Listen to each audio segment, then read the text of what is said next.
Buenas tardes, Josué. ¿Qué tal estás? Buenas tardes. Muy bien, gracias al Señor. Gracias. Después de la sesión que hemos tenido con tu padre, que ahí pues salimos con una vitamina reforzados de todo lo que Dios, bueno, pinceladas de lo que ha hecho en su vida, lo que nos ha también comentado con lo que tú estás haciendo, con el llamado de Dios a seguir pastoreando la iglesia que tus padres levantaron con otros Amén. hermanos.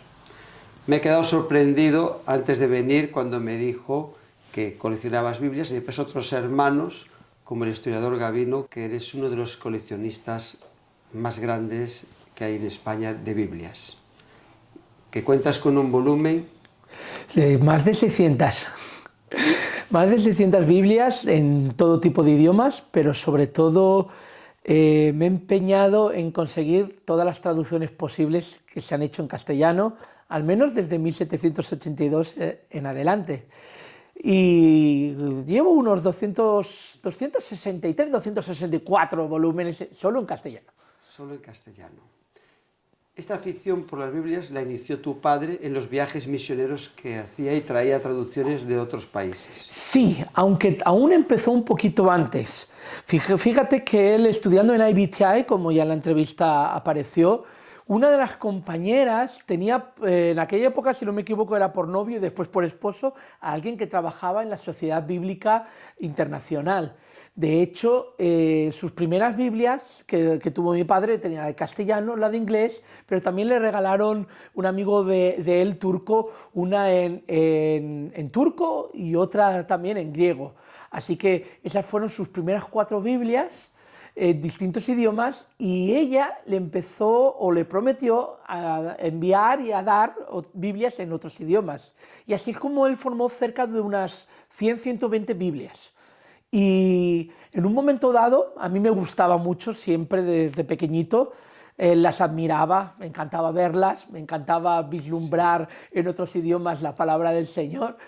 Y en un momento dado, casi como que empezó a pasarse a mí esta afición, porque empecé a querer encontrar Biblias antiguas, otros idiomas. Primero las compraba para él y al final fui yo el que se quedó con las Biblias y amplié a esta locura, porque al final es casi una locura lo que tengo acá, porque ya no sé ni dónde ponerlas.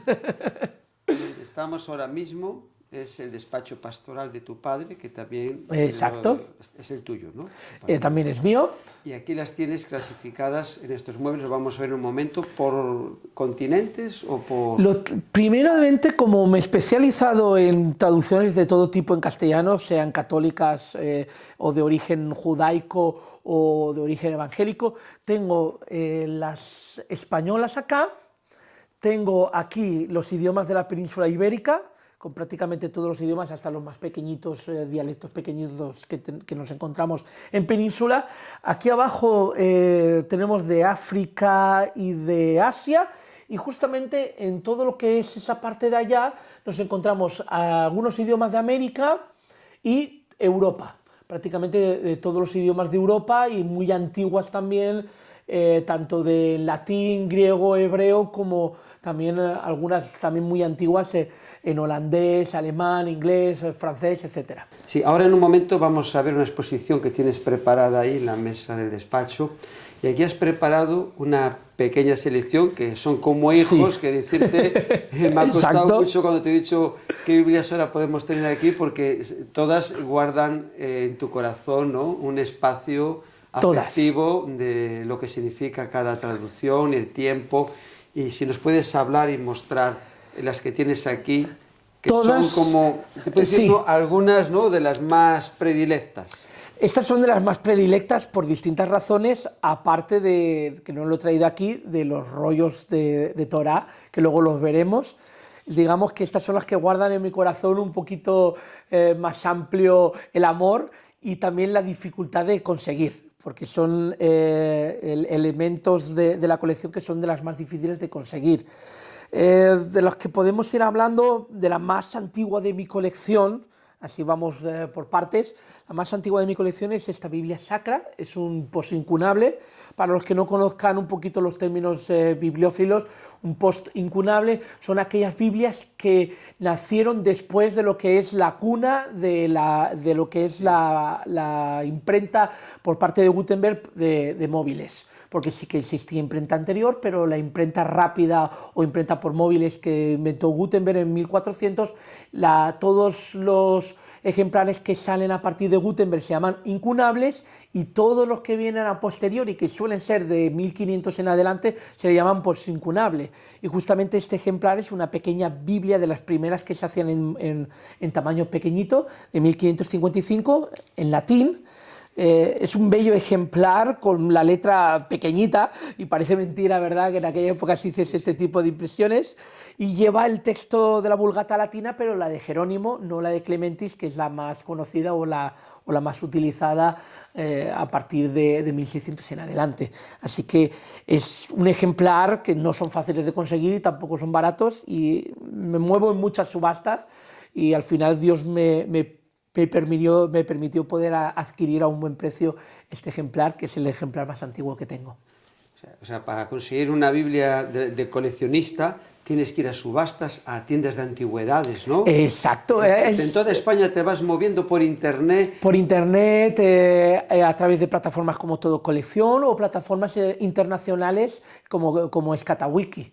Que ahí puedo acceder a subastas de gente en Holanda, en Francia, en Inglaterra, Alemania. De hecho, esta fue conseguida de una subasta en Francia. Muy bien, o sea que es una labor que tienes que hacer. Me dedico horas. De detective, ¿no? Exacto. Y cuando ya consigues una, eso tiene que ser una fiesta. ¿Lo celebráis en casa? Cuando ya consigues ahí, es como la oveja que va a buscar a la oveja perdida, como dice Jesús. Casi, pero sí, es una fiesta, y sobre todo ciertos ejemplares. Cuando estás en la subasta y ves que sobrepasan los precios que tú puedes pagar, uno se queda con la carita de ojalá pudiera. Sí.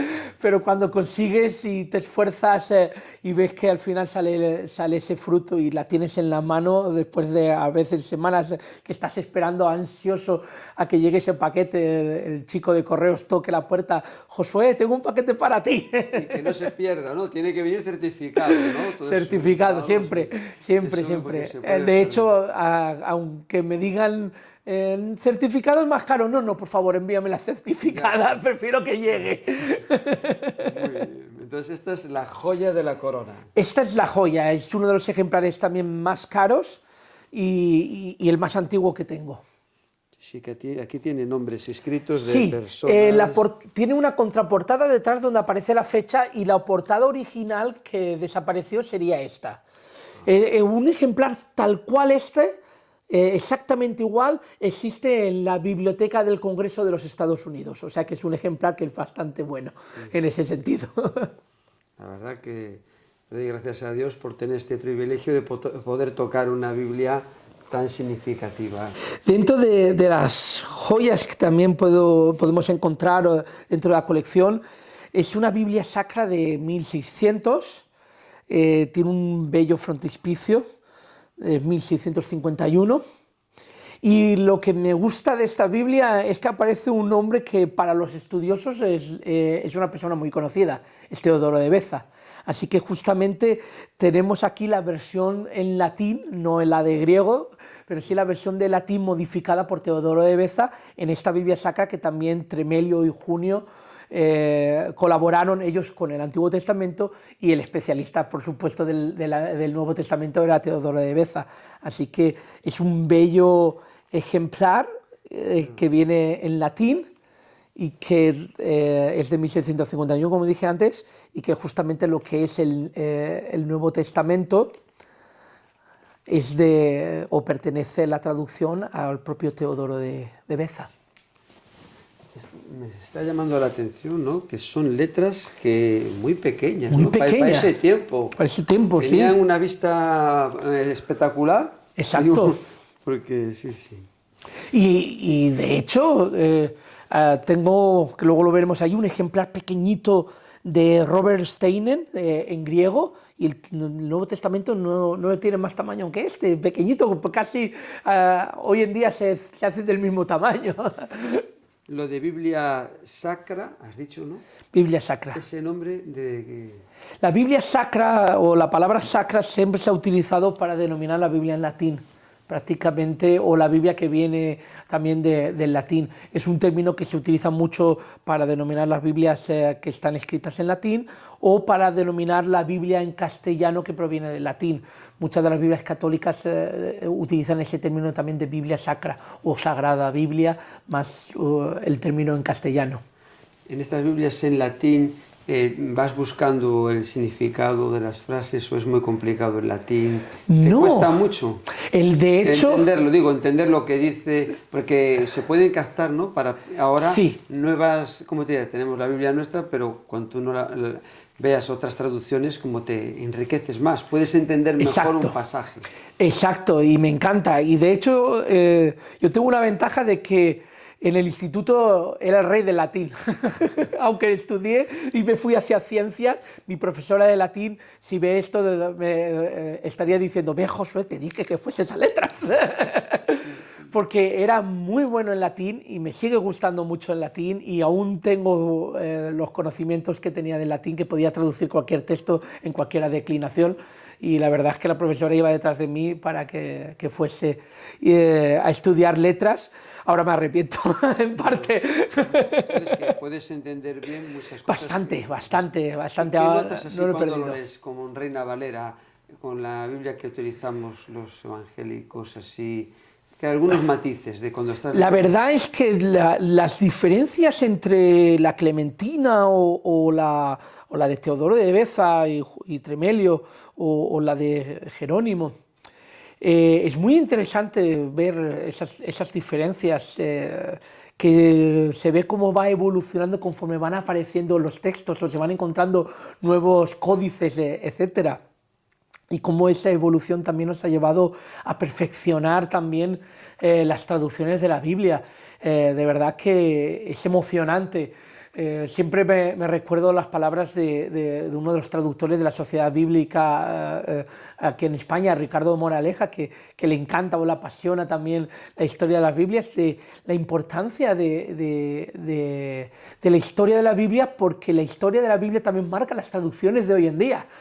Y ciertamente vislumbrar cómo va evolucionando y que a pesar de que se siguen encontrando nuevos y mejores textos y más antiguos textos, como prácticamente no se ha modificado, son matices lo que hay, da la veracidad a la palabra del Señor, y eso es lo que más, de que pasan los años y la veracidad de la palabra del Señor no puede ser rebatida por mucho que lo intenten. Confirma todo lo que está ahí, desde Amén. Hace siglos.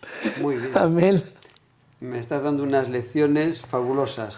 Esto se estudia en el seminario como he estudiado, pero cuando se está como un experto se entiende todo más claro todavía. Al final han sido horas de autodidacta, se podría decir, porque me ha tocado estudiar muchísimo por mi parte, buscar información, leer a profesionales para poder entender también mucho de la historia y de lo que hay por detrás. Pero hace más el que quiere que el que puede, ¿no? Amén. Amén. Entonces aquí estamos viendo dos de tus joyas. Dos de mis joyas, de las más antiguas, y aquí tengo tres de mis joyas en castellano, porque en parte digamos que son joyas de la historia no solo de la traducción en castellano, sino también de la historia del movimiento de poder llevar la Biblia a las manos de cualquier persona.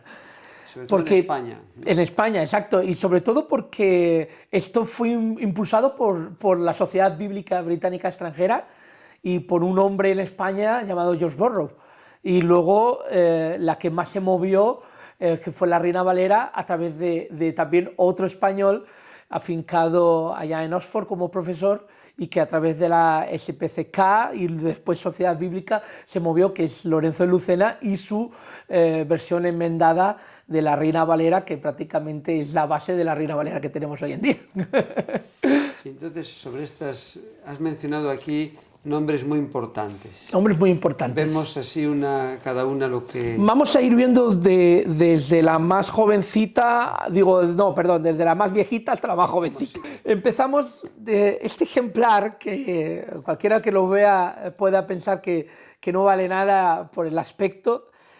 Este es uno de los que más me ha hecho feliz encontrarlo, porque es uno de los grandes olvidados ejemplares a nivel de la historia de la Biblia y de la historia de la Reina Valera.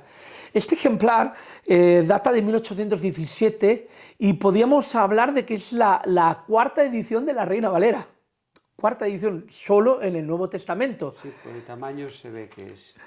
Esta edición impresa en Londres, en 1817, fue la versión que se movió tanto en Londres como en Estados Unidos, y también unas pocas se llegaron a España, sí, de lo que es la versión Reina Valera enmendada por un personaje muy desconocido, que era medio español, medio británico, que se llamaba, o le denominaban Blanco White. O sea, la doble terminación porque su apellido era White, pero como era medio español le llamaban Blanco White. Y hizo la enmienda con un texto muy diferente en algunos aspectos, pero manteniendo ese texto arcaico de Reina y de Valera, de ambos, de tanto Casiodoro de Reina como Cipriano de Valera. En 1622 se hizo la tercera edición en Ámsterdam de la Reina Valera, pero no se volvió a imprimir hasta 1817 este Nuevo Testamento, así que es una de mis joyas en ese sentido, porque es la cuarta edición que se imprimió, y prácticamente es la base para después esforzarse en realizar una buena edición y una buena versión que aparece justamente aquí, que fue a través de Lorenzo de Lucena. Y esta es la primera que se imprimió en España en 1869. No se había podido imprimir antes en España ninguna versión de Casiodoro de la Reina, y esta es la primera, y es la versión íntegra, que se hizo en calle Preciados número 19 por parte de la Sociedad Bíblica, acá en España. Dices en España porque Casiodoro de Reina... no pudo llegar a imprimir. Lo hizo fue en Basilea. Se confunde que había antes en la lengua romance, en diferentes tiempos, del siglo XV, XIV, partes de la Biblia en castellano. Exacto. Está también Juan de Valdés, que en 1529... Francisco de Encinas, que aún es mucho más anterior y que fue contemporáneo de Teodoro de Beza, etc. Pero la Reina Valera... es curioso que las dos Biblias, que la de Amberes, ¿no?, y la Reina Valera, se hicieron fuera de España. Exacto. Ninguna fue en España, y la Reina Valera fue en 1500, y perseguida.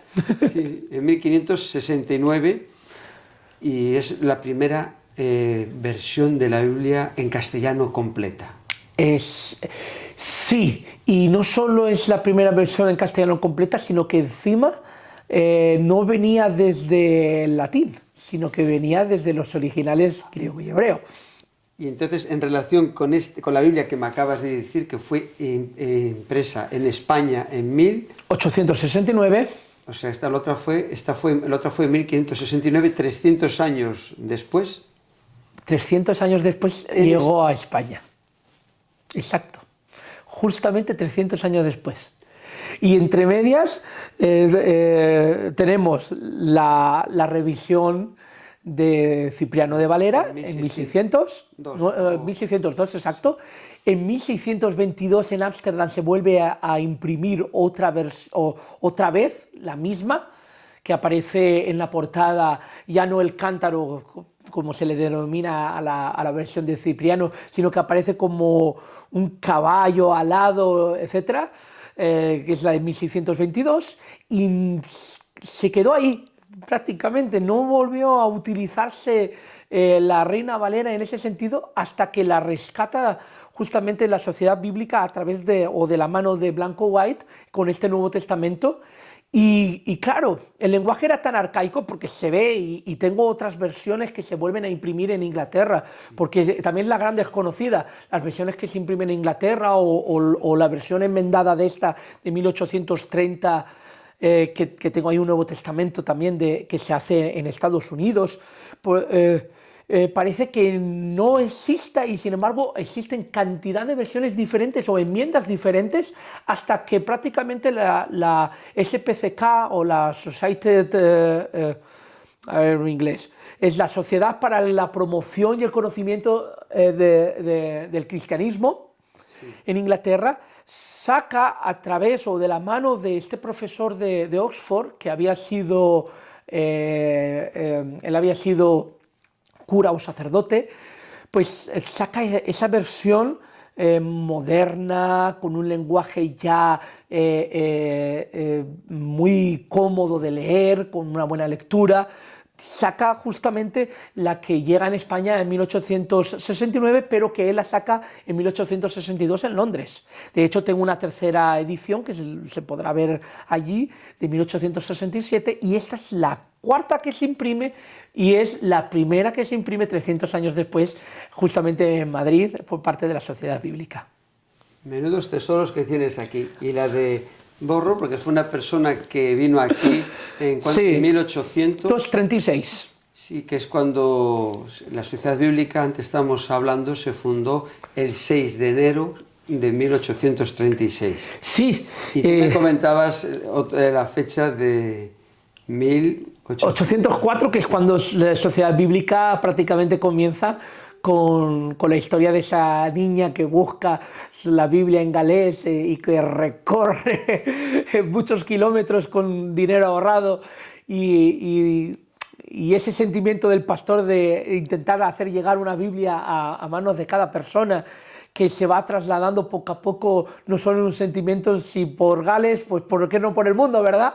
Y al final esa frase se llevó a que la Sociedad Bíblica se expandiese y empezase a imprimir cantidad de Biblias en distintos idiomas, pero claro, todo el trabajo al principio se hacía o se realizaba justamente en Londres. De hecho, sí, se cogían o se agarraban versiones ya que normalmente que ya estaban impresas, y ese trabajo por parte de la Sociedad Bíblica para enviar a España también se hacía en Londres, y había Biblias de estío completas que ya se imprimían, que no eran en tomos, sino que eran en un solo tomo, Biblias muy parecidas a las que tenemos ahora, hoy en día, desde 1821 en adelante. Pero al llegar Borrow o enviar a Borrow, este lingüista que no terminó la carrera en Londres cuando estuvo allá, pero que se enamoró del lenguaje caló y que quiso venir a España, no solo como colportor, sino también hasta para estudiar a los cíngalos, a los gitanos, pues llegó primeramente a Lisboa, como relata bien su libro de la Biblia en España, por parte de George Borrow, y de Lisboa, desde Portugal, pasó a Madrid, y ahí él empezó a imprimir justamente la Biblia en 1836 en una imprenta que tiene por nombre la imprenta de Joaquín de la Barrera, y que es una imprenta que no existe, una imprenta falsa porque estaba prohibido prácticamente y fueron perseguidas este tipo de Biblias. Se llegaron a imprimir como cerca de unas 6.000 Biblias, bueno, Nuevos Testamentos en este caso, porque Borrow nunca llegó a imprimir Biblias, y fue en 1837 cuando él la imprimió, aunque él llegó en 1836, pero no era el único que estaba trabajando acá. El gran olvidado en este sentido es James Graydon, que estaba del otro lado, estaba por Barcelona, y que él allí imprimía tanto Nuevos Testamentos en catalán, que fueron realizados en Londres, como Nuevos Testamentos en castellano de la versión del Padre Estío, que es la primera católica que se tradujo al castellano en 1790, y también Biblias completas que también se imprimen en la imprenta de Bernés en Barcelona, y que fueron enviadas también a Borrow a Madrid, porque vio que la gente se interesaba más que por el Nuevo Testamento por la Biblia completo. Pero él no llegó a imprimir Biblia al completo, sino solo Nuevos Testamentos, del cual yo tengo 2 ejemplares, y aquí... Pero él no tradujo también... Él tradujo, sí. Él tradujo el Evangelio de Lucas al caló, a lo que es el idioma de los gitanos, en 1837, y que es un objeto casi se podría decir la expresión de culto por parte de lingüistas, y que en Estados Unidos o en Inglaterra se hacen muchas versiones de este evangelio para estudio lingüístico, y que los lingüistas se matan por tener un ejemplar. Fue muy importante la labor de este Fue siervo muy de Dios. importante. Fue por Galicia, por muchos sitios. Antes has comentado una palabra que hay muchas personas que cuando hablas no la entienden del todo, ¿no? Los colportores. Colportores, sí. Sí, ¿qué son los colportores? Para que lo puedan entender, porque se dice mucho, se habla, y es algo como que suena así muy, ¿no? Que no se conoce mucho. Exacto. Eran hombres que vendían puerta por puerta en mercados, en las plazas, en las calles, Biblias. Y su labor era justamente eso, ir de pueblo en pueblo, de ciudad, de mercado en mercado, cargando con lotes de Biblias y ofreciéndolas a la gente para que pudiese acercarse a la palabra del Señor y conocer acerca del verdadero evangelio, que era Cristo Jesús y que hizo Cristo por sus vidas. Y hacían esa labor casi evangelística, no solo de venta, sino también evangelística, porque llegaban a las casas, llegaban a los pueblos, y hay historias tremendas en el libro de George Borrow, porque mismamente hasta los propios sacerdotes buscaban el tener o acceder a una Biblia en castellano, porque no eran capaces de poder conseguirla sino de otra manera. Así que esta gente que venía a veces desde Francia, o que venía desde el extranjero, o muchas veces eran cristianos evangélicos que se unían a esa causa, ¿verdad? Pues trajeron muchas Biblias, imprimieron, movieron, vendieron desde muchas partes.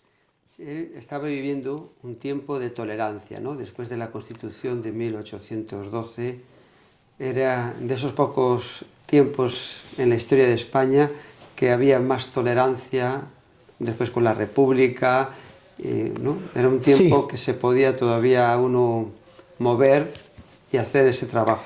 Sí, ahora sí no estuvo exento de peligros, o no estuvo exento de amenazas, porque el propio Borrow perdió sus Biblias en San Lucas, y antes de salir, como tenía el gobierno deudas con el gobierno británico y era un súbdito británico, pues como que no podían hacer mucho más para fastidiar la labor de Borrow, y le devolvieron muchos de sus ejemplares. Pero fue tan la labor de Borrow tan importante, que a pesar de esa falta de libertad, sí que hubo libertad por parte de bibliotecas, porque lo permitió el gobierno, para acceder a estos ejemplares, porque la labor fue importante. Tanto el Evangelio de Lucas en euskera o en vascuence, como lo pone él, como el Evangelio de Lucas también en caló,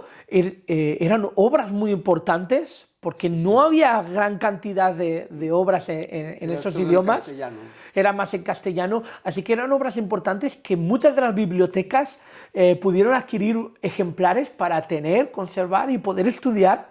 Así que a pesar de las zancadillas por una parte, a pesar de la pseudo libertad que había, también ese trabajo quedó para poder ser estudiado, gracias también a que esa libertad permitió a las bibliotecas comprar esos ejemplares, adquirirlos y tenerlos para exposición de todo el mundo. ¿Cuánto tiempo duró la labor de Borrow en España, más o menos? Cortita. Pero muy eficiente. Pero muy eficiente, prácticamente en 1838 lo estaban echando fuera. Después, más tarde, el que llegó a ser presidente de la República, Azaña, tradujo... Sí, tradujo el libro de las historias y de las hazañas del propio George Borrow, del inglés al castellano. Es un libro que lo recomiendo a quien le guste la historia. Es un libro también tremendo en muchos aspectos, y ciertamente plantea esa historia aunque se olvida también del propio Graydon, que fue encarcelado George Borrow por culpa de las acciones de Graydon, que era más exagerado. Le gustaba mucho meterse con el clero y en política, y eso trasladó la mirada a Borrow. Pero sí que es verdad que hay una gran labor por parte también de Azaña, que nos permite también entender un poquito más de la historia, también de la traducción de la Biblia, y también, aunque faltan ciertos tintes en la historia de él, pero también entender cómo evolucionó también la sociedad bíblica y la labor de la sociedad bíblica para que la gente tuviera un ejemplar de la Biblia o de la palabra del Señor en sus manos, porque también eso provocó que más gente se animase a nivel católico, sí, a nivel de otros tipos de sociedades, y de hecho eso ha provocado que el español sea uno de los idiomas con más versiones de Biblias que hay, y muchas desconocidas por el mundo, por todo el mundo, ya sea católico, evangélico, pero muchas traducciones son muy, muy desconocidas. Ha sido, la verdad, que este tiempo una cosa que es como tocar el cielo para los evangélicos y para todos aquellos que amamos la Biblia, la estudiamos, la queremos vivir y nos ayuda más a conocerla. Si te parece bien, vamos a ver la exposición que tienes ahí y sí, me comentas. Tengo una pequeña exposición allí que me gustaría que pudiesen ver. Josué, hemos dado un pequeño salto de esas joyas a otras que tienes aquí. Es que aquí está todo tan cerquita que salir de aquí cuesta. Pues tú me dirás por dónde empiezas y lo que quieres comentar. Sí, en casa tengo muchos más ejemplares, claro, no puedo tener tampoco todo aquí, pero también hay muchos que utilizo a la hora de cuando voy a predicar, o etcétera. O mientras estoy escribiendo el libro, pues hay ejemplares que los tengo en casa. Entonces, esta pequeña muestra que tengo aquí son ejemplares que he traído de casa, aparte de los que están acá, y son ejemplares que son históricamente pues, mucho más relevantes o importantes en algunos aspectos. Te quería preguntar una cosa, que claro, antes en el sofá, ahí estábamos tan metidos en la Biblia que se me pasó. Estás escribiendo un libro. ¿Sobre qué va el libro que estás escribiendo? Empecé primeramente realizando una línea temporal de la traducción de la Biblia en castellano. Para simplemente ayudarme a poder recopilar y poder comprar todas las Biblias en castellano posibles. Y no solo me metí en entender la historia de la Biblia y conocer las Biblias y las traducciones que hubo, que me apasionó tanto y vi que había tan poca información, y no solo en castellano, sino también hasta de las propias Biblias en los otros idiomas o dialectos de la península, que empecé a construir un libro. Y empecé primero con esa línea temporal, que le dediqué tiempo como ayuda o como base para poder alcanzar a encontrar ese resto de ejemplares. Pero me di cuenta que cada vez o cada día que buscaba nuevos ejemplares, aún aparecían más nuevos ejemplares y más nuevas traducciones. Sí. Llegó a ser una locura. Dije, tengo que informarme muy bien, tengo que buscar mucha más información y tengo que plasmarla para que no sea el único que sepa o que conozca lo que hay, sino que todo el mundo entienda la riqueza que hay en cantidad de traducciones y el esfuerzo de cantidad de hombres de Dios, gente que a veces ni siquiera es sacerdote, simplemente era un amante de los salmos, un amante de Job o de los proverbios, y que quiso que la gente también amase lo mismo que ellos amaban, que era la palabra del Señor. Así que estoy en ello y voy poco a poco avanzando en ese libro, que espero que pronto podamos tenerlo y la gente pueda disfrutar de esa misma pasión que tengo yo. ¿El libro tiene ya título? ¿Cómo va? No tiene título. De principio le iba a poner línea temporal castellana, pero como me metí con varias cosas más, con la historia de la sociedad bíblica y las variantes de los libros, de las Biblias de Cio, Torres Amat y Reina Valera, que influenciaron mucho en lo que es las traducciones y las traducciones que nos llegan ahora, o en las Biblias que están asociadas también a las Biblias castellanas, en los dialectos y otras lenguas que tenemos en España. Como me he metido un poquito más, ya como que el título de línea temporal de castellana se me queda un poco que no cuadra tanto en el libro y aún no he pensado, estoy meditando en el Señor a ver cuál va a ser el título, pero seguro que será un título llamativo para que la gente se anime a entender la historia de la Biblia. ¿Cuántas páginas llevas para ya terminar? Uy. No sabes. Pues solo con el epígrafe de la historia de la sociedad bíblica, la línea temporal de la sociedad bíblica y las Biblias que influenciaron o que estaban asociadas y que se vendieron a la par, más las Biblias en otros idiomas de la península, solo con eso y un poquito de historia, introducciones, etcétera, ya llevo 200 páginas y me queda el grueso, que es la historia y la línea temporal. Esto va a venir muy bien para orar que acabes pronto, porque al estar llevando una iglesia de más de 400 personas, tienes que dedicarle un esfuerzo enorme. Es un esfuerzo Entonces te grande. vamos a apoyar en oración. Amén, hace falta. Sí, porque eso va a ser una joya. Cuando termines, es que eso llevas tú el trabajo, el esfuerzo, Sí. que lo pones a disposición de los demás. Es comprar el libro y leerlo, pero ahí detrás hay muchas horas, Hay muchas horas. mucha vida invertida. Prácticamente dedico al estudio y a la búsqueda de Biblias y al estudio cerca de entre 2 o 3 horas diarias. Como un gimnasta, que tienes Sí, que estar ahí haciendo... porque todo eso luego entra aquí y tiene que ser plasmado. Y no se puede dejar para mañana o pasado, dentro de una semana, porque se... Exacto, así que ese es el trabajo. Estoy con un maestro magistral. Voy a seguir aquí contigo porque esto es una maravilla. ¿Qué me Sí. dirás?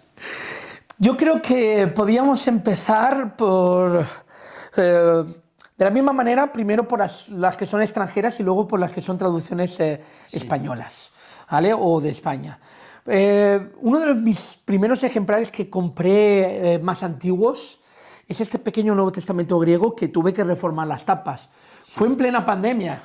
Y la verdad es que la persona que lo vendía me pareció excesivamente barato. Me costó más colocar en las tapas que el propio ejemplar. Pero es un ejemplar bellísimo que tiene sus cierres metálicos. ¿Se puede abrir? Se puede abrir. Yo no sé, tendría... Está en griego. Pero digo que tenía una vista... ¿De qué año has dicho? Sí, si nos vamos a la portada, ¿vale? Aparece como Nuevo Testamento, Cain o Koine, ¿vale? Y viene la referencia de 1632.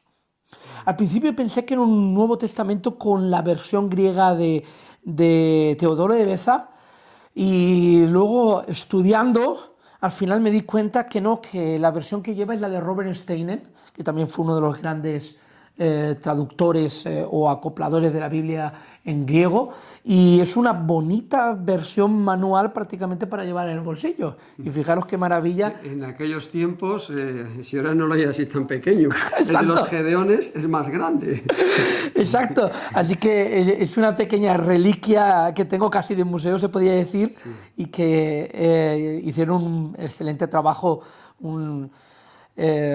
lo que es el que me hizo las tapas, que es un profesional y que hace prácticamente trabajos hasta para lo que es el gobierno de la Comunidad Valenciana. Que es muy difícil encontrar personas así, porque a mí el que me ha hecho la tapa de la Biblia ya no quedan en Madrid, y justo cuando estaba allí me enseñó varios así Nuevos Testamentos sí. Como este, que le habían llevado para ponérsela. Y es una cosa que está con esto de todo digital, claro. Parece que está desapareciendo sí. Los expertos que hacen. Y él es experto en ese sentido, que lo hace todo manual. Pues así que ya tengo un buen lote de Biblias, entre esas las dos que vimos de Teodoro de Beza y el Nuevo Testamento, para llevar. Lo que pasa es que el dinero por el momento no acopla. Hay que ir poco a poco. Poco a poco. Muy bien. Un ejemplar que hace poco entró en mi colección, que es una Biblia hebraica. ¿Qué es una Biblia hebraica? Lo que nosotros conocemos como el Antiguo Testamento. Ellos, tanto los estudiosos como los judíos, lo denominan Biblia hebraica o Tanaj. Y aquí tenemos un Tanaj que es de 1704, y viene la expresión Yanua Hebrae Linguae, Veteris Testamentis.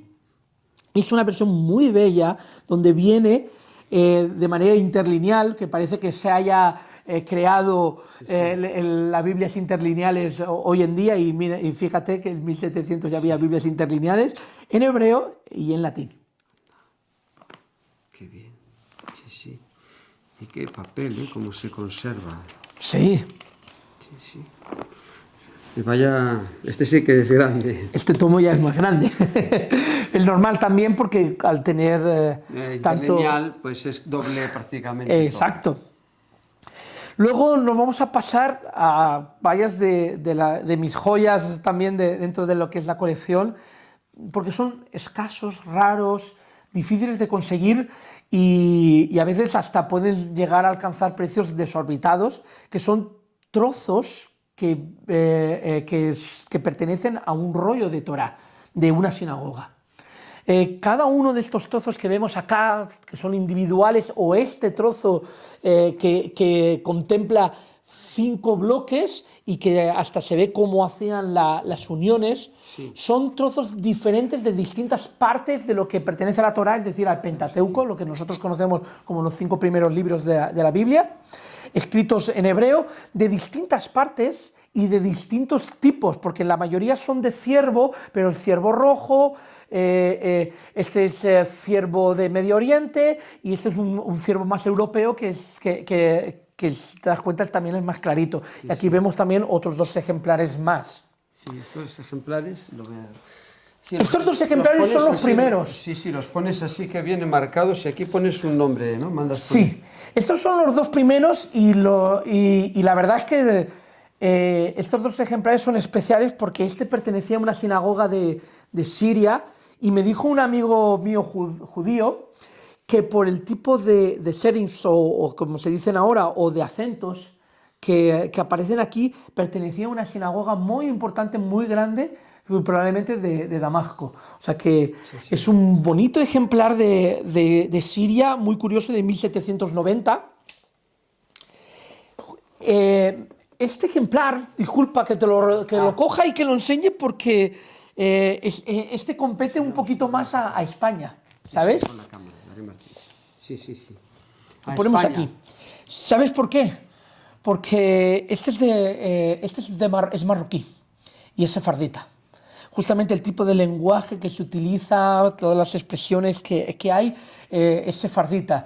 Y es del grupo de judíos que estaban en España, que muchos fueron a Marruecos, convivieron allá en Marruecos, en la zona del Magreb, y justamente este ejemplar, que data de 1750, probablemente haya sido saqueado de una sinagoga en la época en que fueron expulsados los judíos justamente allá en las guerras entre Argelia y Marruecos. O sea que es un ejemplar también muy bello y que tiene que ver con la península ibérica en ese matiz de que es sefardita o es de judíos sefarditas. Sí, sí. Qué bonito poder apreciar lo que tú dices y ver estos matices que a mí me presentan esto y no me dice nada. Y tú estás con el acento, la zona y tratando de ubicarlo por la información que te van dando. Como dije antes, tuve la bendición de contactar con este chico. Este chico resulta que es familiar del que hizo la reproducción de la Biblia de Ferrara, es su tío, y entonces entendía mucho. Yo le compré un Nuevo Testamento, Reina Valera y hebreo, y entonces empezamos a hablar y me dijo, mira lo que tengo acá, y yo le enseñaba, mira lo que yo tengo acá, así que al final compartimos información él y yo, y aprendí mucho también de él, y fue una bendición el poder contactar justamente con él. Cada ejemplar, como dije antes, de ellos tiene tamaños diferentes, dependiendo de los acentos, habla de la importancia del lugar. Si te das cuenta, estos acentos son un poquito más pequeños que los de Siria. Este ejemplar grande, que también data de la misma época, sobre 1750-1790, es un ejemplar de Turquía. Este ejemplar de Turquía justamente lo que habla es de la primera Pascua y habla del pasaje de la primera Pascua. Tenemos un ejemplar muy raro que proviene de Irak. Digo raro porque son difíciles de conseguir. Curiosidades de este ejemplar es que se ven los borrados y las reparaciones que había, porque antes se desechaban, pero en esa época no era tan fácil, había que borrar y rehacer antes que desechar. Depende también, ¿no?, de la situación Sí. económica, porque hacer esto costaba un tiempo y tener una persona que Exacto. si cometía un error tenía que empezar de Que nuevo. tenía que empezar de nuevo, entonces en vez de empezar de nuevo ahí se ven borrones, reparaciones, etc. Un ejemplar de Irán, también muy escaso y raro, y este rojo chiquitito son de comunidades pequeñas que existían de judíos en Yemen, y es ciervo rojo lo que se utiliza. ¿Puedes cogerlo? Sí, digo que esto se ve así, qué fino, y parece, ¿no? Sí, pero fíjate el tratamiento que hacían los judíos, tan bueno de la piel, que han pasado años y sigue siendo intacta la piel Sí que- y sigue estando bien. Aquí lo podemos tocar, si está en un museo no nos deja... No lo dejarían. Lo dejarían. Y aquí lo podemos tocar. De hecho, utilizo muchas veces en la escuela de líderes, utilizo estos ejemplares para enseñarlos, que los puedan tocar, que puedan entender cómo funcionaba los rollos de Torá, cómo funcionaba un poquito a nivel judaico estas cosas. Es una maravilla el poder tocar. Este es más áspero. Más áspero. Este también está Más bastante suave. bien, ¿no? Que Sí. incluso en la ropa de hoy no notas pero ese lleva la joya, ¿no? Sí, este es tremendo, pero también es por el tipo de ciervo. Sí, ¿eh? sí. Vemos la diferencia también. Este también es un poco menos áspero, aunque se nota también la comida de los bichos y todo eso. Ratones, a lo mejor, o cosas así. Si nos vamos aquí a los ejemplares que tenemos, hablando de la historia de Burroughs, tengo otro ejemplar de Burroughs, pero tengo justamente lo que hablábamos antes, de un personaje que es muy desconocido, porque todo el mundo habla de George Burroughs como colportor, pero mucha gente se olvida de Graydon. Graydon estaba en Barcelona y él fue el que imprimió no solo Nuevo Testamentos también en 1836, o sea, antes, un año antes que el propio Burroughs, sino que también imprimió la Biblia al completo.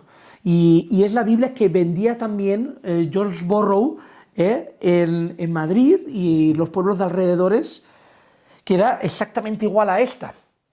Así que esta Biblia, que está impresa en Barcelona en la imprenta de Bergnès, 1837. era la que tanto el colportor Graydon como Burroughs vendían prácticamente en toda España, porque se vendían de un lado y de otro. 1837. Sí, y pesa. Y pesa. Siempre en todas te veo esta etiqueta blanca, que es lo que explica... La Biblia castellano, y la ¿no? referencia de mi listado. Ah, ¿eso lo pones tú o cuando lo compras viene? Cuando lo compro, yo preparo esas etiquetas y cada Biblia tiene la etiqueta, y yo cuando busco un ejemplar tanto para estudiar como para exponer, las tengo controladas por su número de referencia y por esa etiqueta que da la información. Sí, pues la verdad que bien se conserva.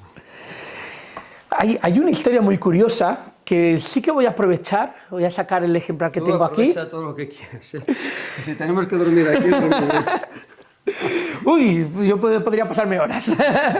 Hay un ejemplar muy curioso impreso en Francia del Nuevo Testamento también de Escío de 1836, y digo curioso porque prácticamente los colportores atacaron España desde todos los flancos. Burroughs estaba en el centro, ¿verdad? Madrid y hacia el sur, Graydon desde Barcelona hasta Málaga, y desde Francia, todo lo que es el País Vasco, Navarra, justamente esta empresa, la Casa de Hachette, ¿vale? Y colportores, y uno de ellos muy famoso, que es Juan Calderón, repartían este tipo de Biblias, que no pertenecían a la sociedad bíblica, pero que se estaban trayendo desde Francia para España, y que también los que estaban egresados en París y en Francia podían acceder a ellas para poder leer la palabra del Señor en su idioma. Es un Nuevo Testamento. Es un Nuevo Testamento, 1836.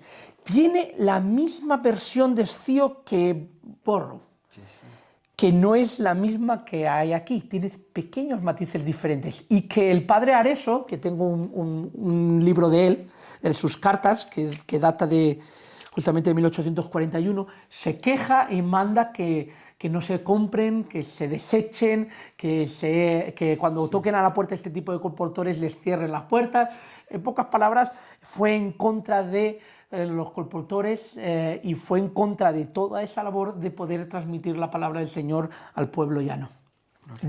Es muy curioso, es un dato curioso. Sí, está bien conocer, ¿no?, como había en aquellos tiempos la persecución religiosa. Y bajo esa excusa, porque fue bajo esa excusa de que había ciertas palabras que cambiaban, en vez de contra, matices muy... Que no quitan lo que es el que no fundamento, quitaban el fundamento. No iban a la base. Exacto. Simplemente cada uno en el lenguaje que tenía, como es también bastante rico el español, pues utilizaba una palabra que veía más conveniente. En todo mi estudio aún no estoy seguro si es una enmienda por parte de Blanco White o si es una casa específica de las tantas que imprimían en Londres que hizo, porque era algo muy habitual, como dije antes con respecto a la Reina Valera, era algo muy habitual y era una enmienda de alguna de las casas y que se trasladó a Francia, se trasladó a Borrow y fue ese ejemplar el que llegó a Borrow, como podía haber sido otro, y como a Graydon le llegó otro ejemplar diferente. Entonces, no lo sé, sigo buscando la información, pero espero tenerla para cuando termine el libro. Que busca ya. Conociéndote, sé que lo vas a encontrar, el Señor te va a ayudar. Dentro de la época de Borrow, aunque no es un ejemplar de 1837, sí que es un ejemplar de 1905, impreso como... 1837, sí, pero no es la fecha. Pero no es la fecha. Fue impreso en 1905 y fue impreso como facsímil prácticamente del original, con el mismo tamaño, mismas hojas, misma plancha, ¿vale? Y entonces tenemos lo que es un evangelio según San Lucas, en romaní o caló, en la lengua de los cíngalos, como se le pueda decir. Sí. Es que gracias a esta persona ayudó pues a conservar la lengua, todo, sí, ¿no?, de diferentes comunidades. Exacto. Es como un tesoro, ¿no? Es como un tesoro. Es como el Quijote, ¿no?, que tenemos ahí en prosa, pues parece que es la belleza más grande Así es. que tenemos. Luego tenemos un ejemplar de un tomo impreso en Londres, de lo que es la Biblia de Cío, que prácticamente de este tipo de ejemplares salieron estos. Este es 1824. Esta fue 1824. Sí, la primera fue en 1821 en Bentley y a partir de este tipo de tomos llegaron a España y fueron transmitidos en España. ¿Y este por qué es tan grande?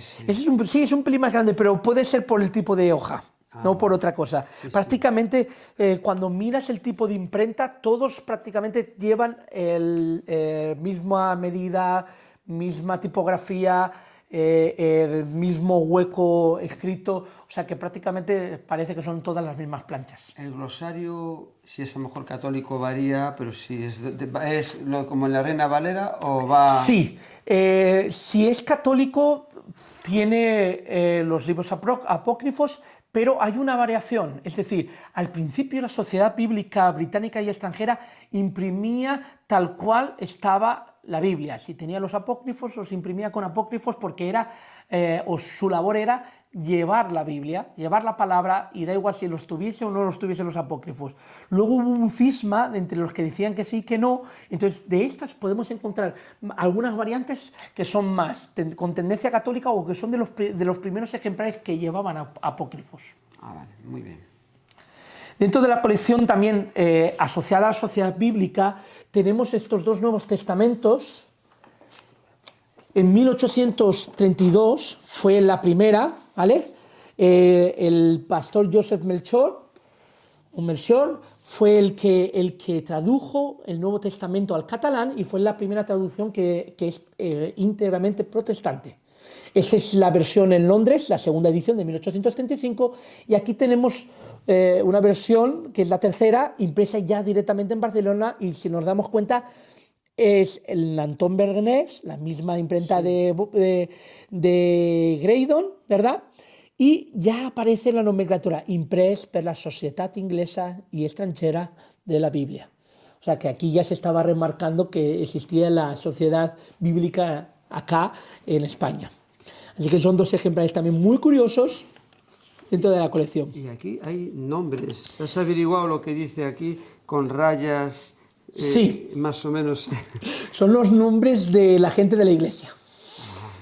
De aquel Algo tiempo. muy curioso de aquel tiempo. En el cielo los conoceremos, ¿no? Amén. Tu Amén. padre se ha alegrado. Te digo que... Y dentro de los ejemplares que nos quedan por ver, sí, tenemos, esto es solo un tomo de una segunda edición de lo que es el Padre Escío, que es la base para este tipo de traducciones que cogió la Sociedad Bíblica. Entonces, justamente también es esta versión, no es la primera edición que se imprimió en Valencia en 1790, sino esta que fue de 1795 a 1797. Se tomó justamente esta con sus enmiendas y sus reparaciones en texto y errores, ¿vale? Entonces, esta es la base. Tengo 2 tomos solo, porque no son tan fáciles de conseguir esta segunda edición. Sí que es verdad que tengo de Torres Amat tanto la primera edición como la segunda edición completa. De ellos sí que tengo justamente que están allí, de Torres Amat, esas dos versiones. Pero de Escío es más complicado. De Escío es más complicado. Hay cosas que te cuestan unas más que otras. Sí. Dependiendo del autor. Son costosas. Tomos sueltos puedes pagarlos entre 10 y 85 euros. O sea que imagínate cuando estamos hablando de 15 tomos. Todo suma. Todo suma. Nos quedan, de los que están acá, 4 elementos más curiosos. Traje este que es el Nuevo Testamento también de Escío, impreso en Barcelona por la imprenta del Ciudadano de Dorca en 1820, y esta es la primera vez que aparece en un solo tomo una versión de la Biblia en España que no sea evangélica, y impresa también por evangélicos. Esta no es impresa por evangélicos, esta es impresa por católicos, y es la primera vez que se transforma en un tomo la Biblia, en un tomo del Nuevo Testamento. Este es el Nuevo Testamento. Digo en España, claro. Pero esta versión es... La del Padre Escío. O sea, que es la primera que aparece, este Nuevo Testamento. En España, sí. Y la fecha, me has dicho... 1820. Lo curioso es que un año antes, en 1819, aparece la versión estereotipa o estereotipada en Estados Unidos de lo que es la del Padre Escío, y es un año antes. O sea, aparece antes fuera de España que en España. Como siempre viene ocurriendo, ¿no? Parece que todo... Sí. Todo lo que de aquí de España, todo tiene que venir de afuera. Así es. Como lo vemos, ¿no?, en las diferentes traducciones que hemos comentado antes. Exacto, y nos quedan 3 ejemplares más. Estos 2 son Reina Valera, y vamos a empezar primero por el más antiguo, este Nuevo Testamento. Como comenté antes, el Nuevo Testamento que vimos allí de Blanco White, que era la 4ª edición, en 1830 en Estados Unidos se hizo una enmienda, es decir, se reajustó el texto, aunque prácticamente se podía hablar de una versión más moderna, porque no tiene nada que ver con el texto de Blanco White en muchos aspectos. Este ejemplar, que es de la versión de 1830, justamente data de 1850 y, como veis, impreso en Nueva York. Lo curioso es que es una traducción enmendada tan buena que se parece mucho a la Reina Valera 60 y a la Reina Valera de Lorenzo de Lucena. O sea que se adelantaron mucho y quedó prácticamente en el olvido esta traducción, y sin embargo es una de las mejores traducciones que he leído, fluida, con un lenguaje moderno, y la fecha es mucho más anterior de las que tenemos ahora. O sea que es un ejemplar muy curioso. ¿No? Y qué portada tan bonita, ¿no? Sí, bella. ¿Esto qué es, piel o...? Sí, se encuadernaba con una piel muy fina pegada sobre el cartón. Pero es que esto está muy trabajado, Muy ¿no? trabajado. Todo, digo, de las que he visto aquí, es el que más me llama la atención. Ahora esa es la que más te va a llamar la atención. Sí. Que iremos después. Este ejemplar justamente es la 3ª edición de Lorenzo Lucena. ¿Quién es Lorenzo Lucena? Lorenzo Lucena, profesor en Oxford, fue sacerdote, y él se convirtió al anglicanismo, se podría decir, y trabajaba a nivel también de la SPCK, como habíamos comentado antes, y le mandaron a él hacer una nueva versión de la Reina Valera, para también no estar chocando más con los católicos. Sí. Y entonces él cogió la Reina Valera y en Oxford, en la imprenta de la universidad, realizó justamente en 1862 esa versión. En 1865 sacó una segunda versión, o sea, una segunda edición, en 1867 Sí. una tercera, y ya se había llegado a un acuerdo entre la SPCK y la Sociedad Bíblica para que la propia Sociedad Bíblica empezase a producir la Reina Valera, y en 1869 empieza a imprimirla justamente en España. Son unas fechas, ¿no? Os agrupan en el 20 o en el 30 y pico, en el 60. Ahí así como unas Exacto. décadas en la que parece, ¿no? Que se ponen de acuerdo. Sí, sí. Antiguo y Nuevo Testamento, además. Antiguo y Nuevo Testamento. Que sí, que no, unos ocupan más, otros menos, sí, es más Exacto. por letra y por el tipo de papel. Y uno de los ejemplares más desconocidos de lo que es la traducción por parte de grupos evangélicos es justamente esta traducción que se llama El Nuevo Pacto. Fue traducida por un tal George Norton, así que aparece aquí un poco de la historia. Esta traducción empezó en 1851 y se concluyó en 1857, aunque esta justamente data también de 1800, aquí vemos 50-69. O sea que fue en 1869 a la par que salió justamente también la Reina Valera. Tiene una portada preciosa, grabada con una cruz a un lado y a otro. Es muy bonita esta portada. Viene aquí como Nuevo Testamento, pero le llama el Nuevo Pacto. La problemática de esta traducción es que se nota que detrás hay alguien que no es castellano parlante, en el sentido de nacido. Entonces, Sí, como el castellano de Sudamérica, que en algunas ni palabras, siquiera, ¿no? ten en cuenta que era inglés, o sea que inglés que hablaba castellano, entonces hay muchos errores gramaticales en muchos aspectos y el lenguaje no es fluido. Fue un esfuerzo muy grande por parte de él, pero como vio que la tirada que había por parte de la Reina Valera era más importante y que no llegaba a alcanzar ninguna cuota, se quedó olvidado prácticamente en 5.000 ejemplares impresos en Barcelona. Fue impresa en Nueva York, fue impresa en Edimburgo, Londres y Barcelona, pero no llegó a alcanzar apenas más de unos 20.000 o 30.000 ejemplares. Yo dispongo de dos en mi colección. Es como una joya, ¿no? Digo, Son joyas, sí. Cuando se hacen tan pocos, el tener uno Claro. adquiere más importancia. Muchos de estos ejemplares apenas alcanzaron los 5.000 a 10.000 copias y muchos fueron quemados, desaparecieron. Entonces son ejemplares a veces escasos y que mucha gente no sabe ni siquiera el valor de lo que tiene. Antes, para terminar, me mencionaste que tienes una colección aquí. Sí. Los tomos, ¿cuáles para verlo? Esos tomos que me has comentado, esa colección Claro, completa. por ejemplo, tendría que separar o quitar un poquito Vale, de entonces estos, pero ahí se ve la primera edición de Torres Amat, Ahí está, Torres Amat. cada uno de ellos. Sí, sí, sí. Es la primera edición de Torres Amat. Entre los ejemplares que hay aquí, nos vamos a encontrar ejemplares o traducciones de todo tipo, tanto católicas como evangélicas. Encontramos desde 1785, que fue cuando se abrió la veda, se podía decir, a la traducción de la Biblia. No significa que no hubiese traducciones antes, sino que no se podían comercializar tan fácilmente si no tenían la aprobación por parte de lo que es la Inquisición. Así que necesitabas que el inquisidor mirase y revisase si el texto era adecuado para poder salir a circulación. Por eso se dejó de realizar traducciones comerciales en ese sentido. Sí que hubo, sobre todo de salmos, que eran muy importantes aquí en España, y siempre han sido muy importantes, de los salmos, pero Biblias completas no. Eso fue en 1790, como estamos hablando, con Padre Cío, y la segunda, Torres Amat, en 1824, de la cual tengo su primera edición y su segunda edición ahí escondida.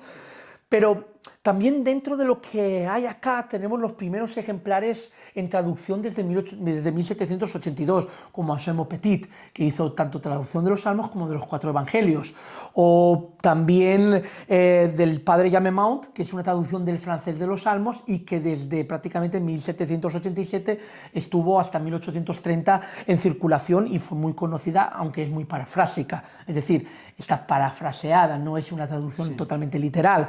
Y y en ese sentido de las paráfrasis tenemos también epístolas y otras traducciones también de los salmos de distintos autores, Quijano o Francisco Ximénez, etcétera, que tradujeron partes de la Biblia, pero no la Biblia completa. Yo me centro mucho en eso, en partes de la Biblia, en Nuevos Testamentos o Biblias completas que han sido traducidas en castellano. Ha sido todo, la verdad, que magnífico. Le doy gracias a Dios por este tiempo. Y ya en otra ocasión, si vengo cerca, te llamaré. Ha sido un lujo Cuando tener a tu padre entrevistándole y a ti. Y podemos terminar mirando ese cuadro que ha hecho tu padre. ¿No? Curiosamente, es una foto mía de Israel. Y creo que define mucho lo que hay aquí, ¿verdad? Sí. Pues muchas gracias por todo, Josué. A ti. El Señor te bendiga grandemente y a ver cuándo está ese libro para tener esa joya de todo lo que te está costando, que nos va a costar muy poco comprarlo. Sí. Y te agradecemos a mí me lleva días. Y todo lo que estás dedicando para que el pueblo de Dios en España conozcamos lo que tenemos en torno a la Biblia y de otros lugares también. Sí, y sobre todo admire el trabajo de estas personas y le dé esa importancia, que una Biblia no es solo un libro más. Es la palabra de Dios que cambia vidas. Amén. Muy bien.